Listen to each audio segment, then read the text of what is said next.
Ar šis pasaulis yra tikras? Ar tai, ką matome, girdime arba galime apčiuopti, yra objektyvi realybė?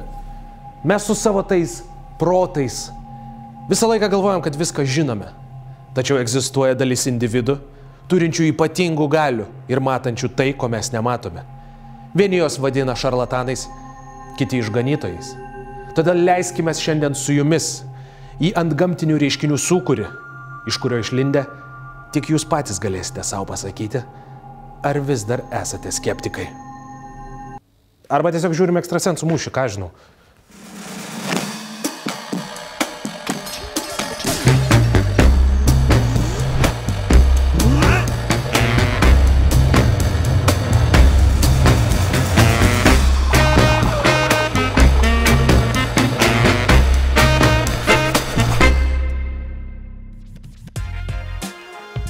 Mūsų protas veikia taip, jog susidūrę su nesuprantamu dalyku, jam turime primesti prasmę arba formą.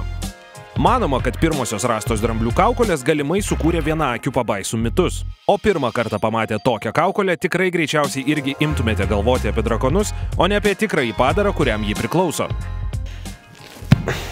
Suprantat, atrodo, kai turi internetą, televiziją ir tą vonelę atseit toksinus naikinančią, kur pas tavo mama vonioje stovi nenaudojama, tau turėtų reikėti vis mažiau vaizduotės ir reikėtų vis mažiau paranormalių reiškinių. Tačiau jų populiarumas, pavyzdžiui, kine, And you are meddling. Will never be the same again. No!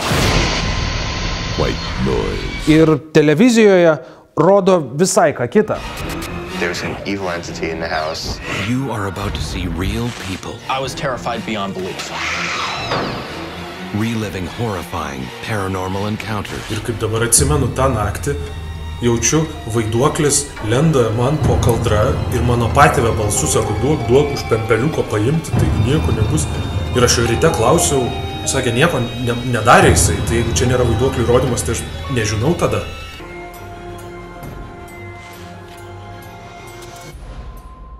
Tėvai, tu mane pisai. Nors JAV tokio turinio laidų ir vežimų veška atrodo, tačiau pasikapšus pasidarė aišku, kad noras televizijoje uždirbti iš vaiduoklių nežino kalbos barjero. Så ved I jo vel godt, hvordan der er inde på glasset, når vi spiller det her spil. ก็ได้คิดค้นวิธีที่มีชื่อว่าผีตะเกียบวิธีนี้จะเวิร์กมากน้อยขนาด Netgi tie patys Cartoon Network turėjo vaikams skirtą paranormalų šou, kuris vadinosi The Othersiders. Really freaks me out. It's reportedly haunted by this little girl Jackie. That's creepy. And it says here that she Nors tame kanale tai ir nebuvo baisiausias parodytas dalykas. Va šitas buvo.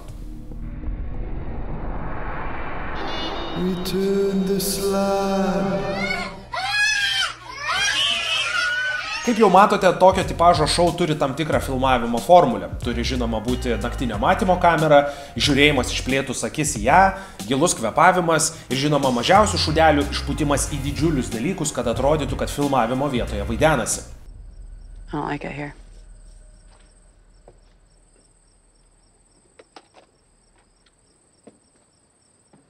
Hello, is there anyone in there? That is disturbing. Is there anyone in there? Lietuvoje, kiek žinau, nesame užsikrėtę sniego žmogaus ieškojimo karštligę, todėl kriptozoologų taip pat neturime.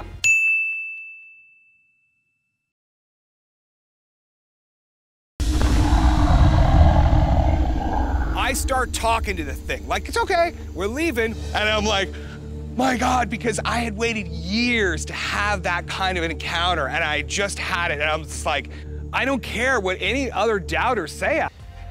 Tikintis sniego žmogaus mitu teigia, kad šis yra kažkokia tai dingusi grandis tarp mūsų ir beždžionių evoliucijoje. Aš nežinau, ką mums reikia tiesiog gudresnės beždžionės, nes viskas tiesiog būtų...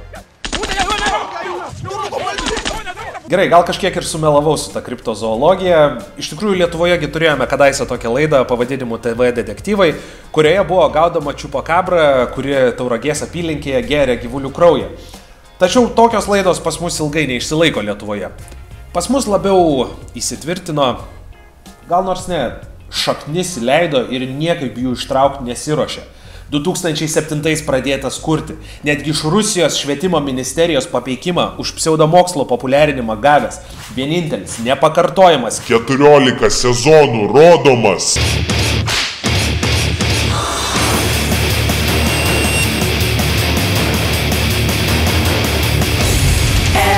Битва экстрасенсов, новая битва экстрасенсов. Смотри видео 13-й сезон.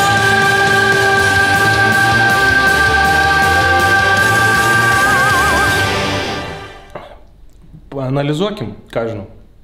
С радостью объявляю о начале новой, 14-й битвы экстрасенсов. Po 13 sezonų vedėjas pasakęs, kad vis dar jaudinasi, ima pristatinėti ekstrasensus. Panašu, kad 14 metų trunkantis šou jau stokoja dalyvių, nes šitas bachūras atrodo ne kaip ekstrasensas, o kaip paauglys, mamos į atlaidus atsitemptas per prievartą. Mam, nenoriu būti ekstrasensu, o einam bokom po laidą atimsiu.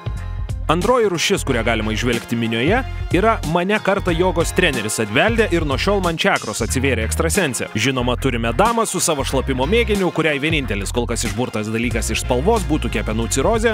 Aišku, klasikinis bandymas galvos spaudimu buvusią žmoną priversti pamiršti, kad alimentus mokėti reikia ir žinoma, kokiagi ekstrasensų laida būtų be diedo, kuris teigia galį sustabdyti savo pulsą. Jeigu nuo vandamkės šleikos tau tirpsta ranka, tai dar nereiškia, kad tu šuns dvasiai iškviest gali, supranti?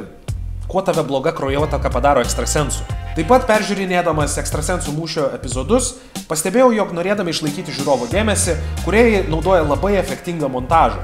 Ir jau kelintą kartą žiūriu šitą vietą ir galvoju, ką jinai man primena. Ir tik vėliau supratau, indiškas telenovelės. Jeigu nesate nei vienos matę, labai rekomenduoju.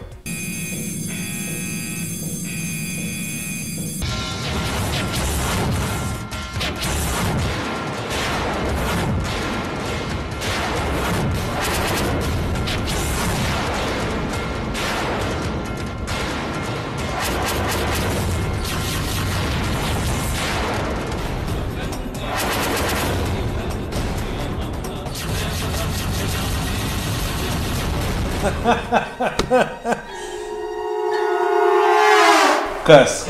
Pasakyk jiems. Ko tu nori iš manęs? Myži. Ką myžu? Apie ką tu čia šneki dabar? Pasakyk jiems, kodėl darai recenziją.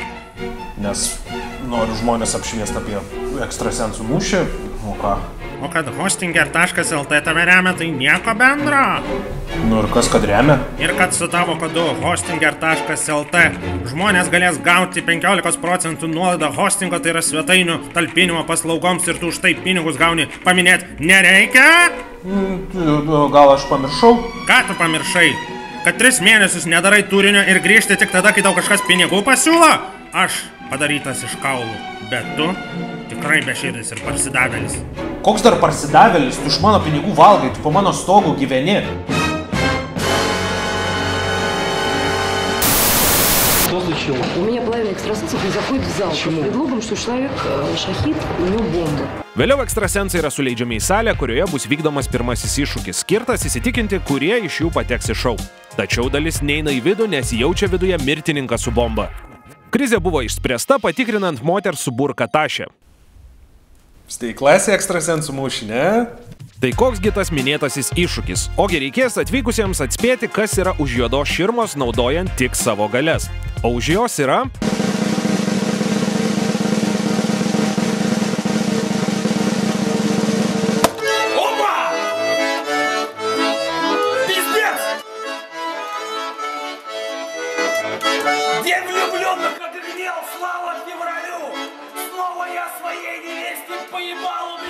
Gerai, gerai. Už širmos iš tikrųjų pasirodo yra moteris su dėlėmis ant nugaros. Kas daugiau. Tačiau niekino nuostabai iš ekstrasensų pasipila neteisingi spėjimai. Статуэтка. Чучело, кукла, мумия. Метеорит, либо это памятник. Черепаха. Цветы в горшке. Такая железная дорога. Это обычная лампочка. Граммофон старый, начала века. Вы положили туда автомат Калашников. Я думаю, что эта черная ширма есть мой отец, который не был, я думаю, только 10 лет. И когда он уходил, Pirkti pienas и Never Come Back из-за дома. Šioje vietoje man gana keista, kad laidos kūrėjai nusprendė uždėti juokingą muziką, lyg šaipydamasi iš savo laidos dalyvių, nes techniškai visoje laidoje, užbėgdamas įvykiams už akių, galiu pasakyti, kad nieks nepademonstravo pastoviai veikiančių galių. Kad mano recenzija netaptų vien šaipimus iš žmonių, kurie užsiema visokiamis ekstrasensų veiklomis, pasikviečiau į savo studiją mitologijos tyrėją, Vilniaus universiteto profesorių, filosofą Vytautą Ališauską. Sveiki. Sveiki.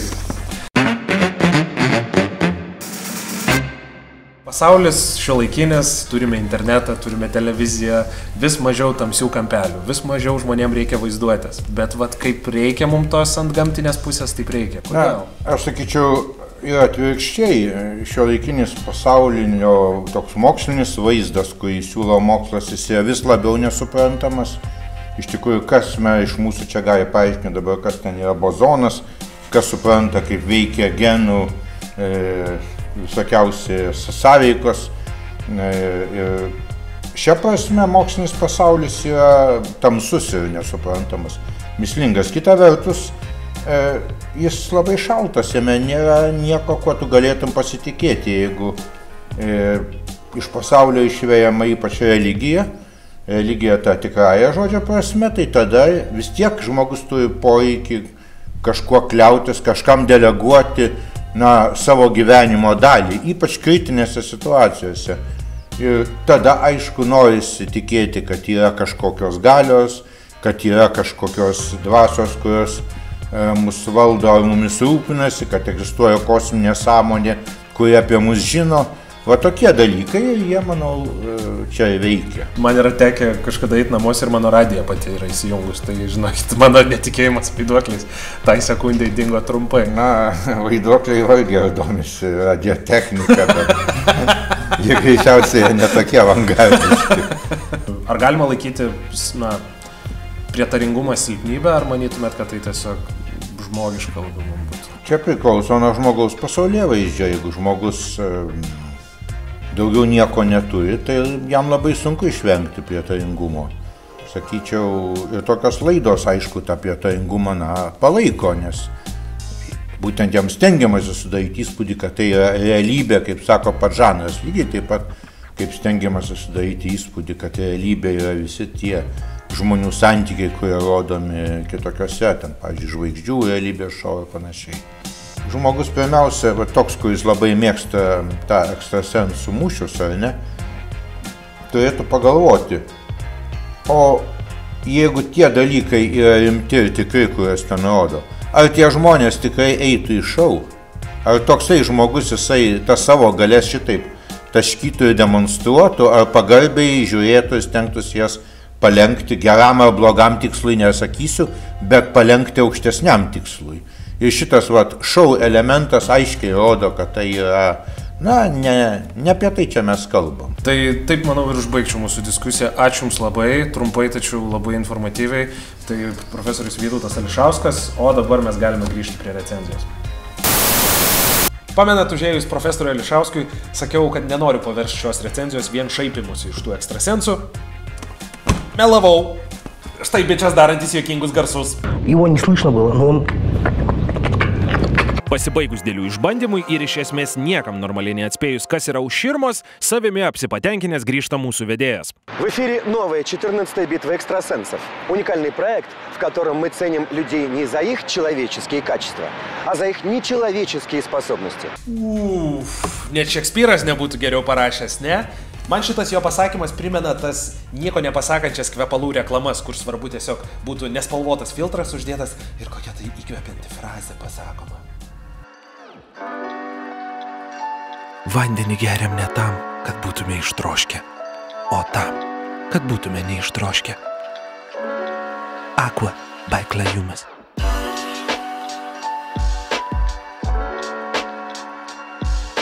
Vėliau norėsiu šiek tiek panagrinėti jums ko gero visiems labai gerai pažįstamą segmentą, kuriame ekstrasensų mūšyje dalyviai turi surasti žmogų paslėptą automobilio bagažinėje.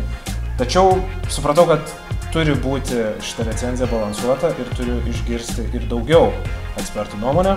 Todėl šalia manęs sėdi filosofas, okultizmo ekspertas Leopoldas Malinauskas.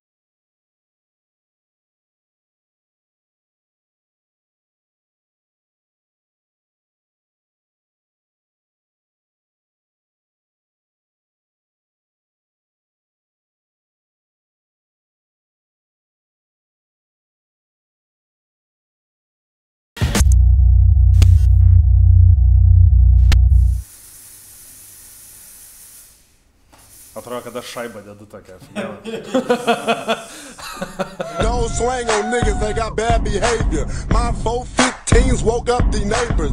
Interior crocodile alligator. I drive a Chevrolet movie theater. You already know what it is. Street Stars Radio, world famous pretty boy Floyd.